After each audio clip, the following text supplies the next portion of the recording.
형법에서 말하는 구성요건이란 어떤 행위가 범죄가 되는지를 정해놓은 법적인 틀을 의미한다. 쉽게 말하면 형법은 사람의 모든 잘못을 처벌하는 것이 아니라 어떤 행위가 범죄에 해당하는지를 미리 유형화해두고 그 틀에 맞는 경우에만 처벌한다는 것이다. 이러한 범죄의 전형적인 틀을 구성요건이라고 한다. 구성요건 가운데 가장 중심이 되는 것은 기본 구성요건이다. 기본 구성요건은 하나의 범죄 유형에서 가장 전형적이고 표준적인 형태를 말한다. 예를 들어 사람을 죽이는 가장 일반적인 형태는 보통살인죄이고 사람의 몸을 다치게 하는 가장 일반적인 형태는 보통상해죄이며 남의 물건을 몰래 가져가는 가장 기본적인 형태는 단순절도죄이다. 따라서 형법은 우선 가장 기본적인 범죄 형태를 먼저 규정해두고 그 다음에 특별한 사정이 있는 경우를 추가적으로 규정하는 구조를 취하고 있다. 그런데 현실의 범죄는 단순하지 않다. 같은 살인이라 하더라도 부모를 살해한 경우와 낯선 사람을 살해한 경우는 사회적 비난의 정도가 다르다. 또한 피해자가 스스로 죽여달라고 부탁한 경우에는 일반적인 살인과 똑같이 평가하기 어려운 측면도 존재한다. 그래서 형법은 기본 구성요건에 일정한 사정을 추가하여 새로운 형태의 구성요건을 만들어내는데 이를 변형 구성요건이라고 한다. 변형 구성요건 가운데 대표적인 것이 가중적 구성요건이다. 이것은 기본 범죄보다 더 위험하거나 더 비난 가능성이 큰 경우 형을 무겁게 만드는 형태이다. 예를 들어 존속살해죄는 부모나 조부모처럼 자기 또는 배우자의 직계존속을 살해한 경우인데 단순한 살인보다 윤리적 비난 가능성이 크다고 평가되기 때문에 형이 가중된다.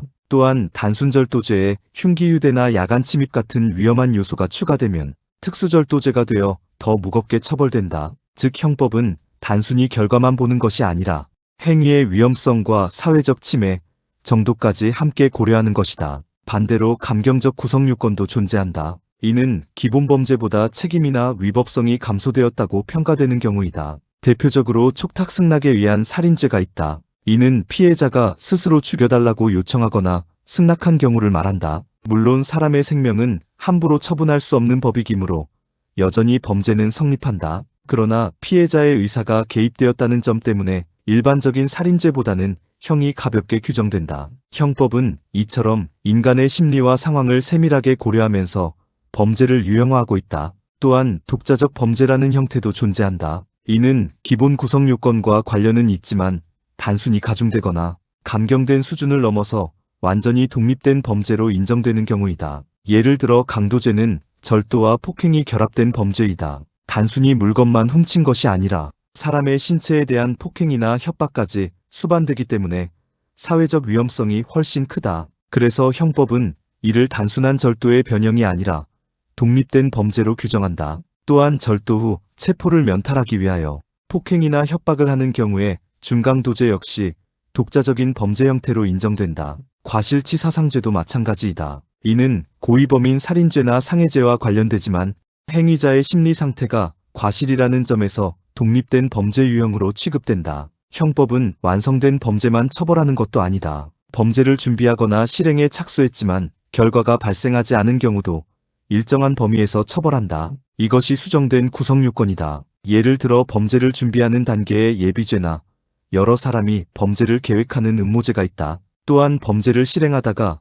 미수에 그친 경우에는 미수범으로 처벌될 수 있다. 공동정범이나 교사범, 방조범 같은 공범도 수정된 구성요건에 해당한다. 이는 범죄에 직접 손을 대지 않았더라도 타인을 이용하거나 범죄를 돕는 경우 책임을 인정하기 위한 제도이다. 간접정범 역시 마찬가지이다. 이는 책임 능력이 없는 사람이나 타인을 도구처럼 이용하여 범죄를 실현하는 경우를 말한다. 한편 구성요건은 단순히 범죄의 이름만을 의미하는 것이 아니라 범죄를 구성하는 세부 요소들까지 포함한다. 이를 구성요건 요소라고 한다. 구성요건 요소 가운데 가장 먼저 이해해야 할 것은 기술적 요소와 규범적 요소의 구별이다. 기술적 구성요건 요소란 단순히 사실을 확인함으로써 의미를 알 수 있는 요소를 말한다. 예를 들어 살인죄에서 사람, 살해, 절도죄에서 재물 같은 것은 일반인이 눈으로 보고도 그 의미를 알 수 있다. 이러한 요소는 가치 판단 없이도 인식이 가능하기 때문에 기술적 요소라고 한다. 그러나 형법에는 단순한 사실 확인만으로는 의미를 알 수 없는 요소들도 존재한다. 이를 규범적 구성요건 요소라고 한다. 예를 들어 절도죄에서 타인의 재물이라는 표현에서 타인성은 단순한 물리적 사실만으로 판단할 수 없다. 법적으로 누구의 소유인지 판단해야 하기 때문이다. 또한 제3범죄에서의 불법 영득의사, 문서 위조죄에서의 문서 개념, 음란물 판매죄에서의 음란성 등도 모두 사회적 법적 가치 판단이 필요하다. 특히 사람의 시기에 관한 문제는 기술적 요소와 규범적 요소의 경계가 단순하지 않다는 점을 보여준다. 민법은 출생이 완전히 종료된 때부터 사람이라고 보지만 형법은 분만이 개시된 때부터 사람으로 본다. 대법원도 1982년 81도 2621 판결에서 이러한 입장을 취하였다. 즉, 언제부터 사람인지라는 문제조차 단순한 생물학적 판단이 아니라 법적 가치 판단이 개입되는 것이다. 구성요건 요소는